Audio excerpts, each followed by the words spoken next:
అటువంటి అసుర సంధ్య వేళలో పరమోత్కృష్టమైనటువంటి సంధ్యాకాలంలో కాశీక్షేత్రాన్ని స్మరించడమే చాలా గొప్ప విశేషం.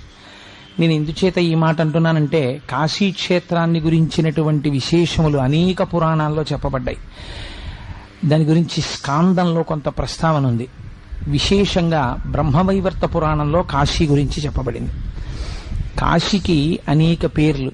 కాశీ అని మనం సాధారణంగా వ్యవహరిస్తూ ఉంటాం. రెండవది వారణాసి అని ఒక పేరు.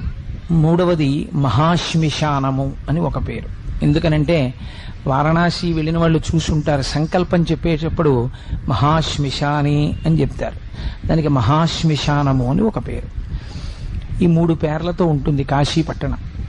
ప్రపంచంలో భౌగోళికంగా భూమిని మనం అనేక పేర్లతో పిలిచినప్పుడు ఒక్కొక్క ఊరికి ఒక్కొక్క పేరు. ఇప్పుడు మన ఊరిని కాకినాడ అని పిలుస్తాం.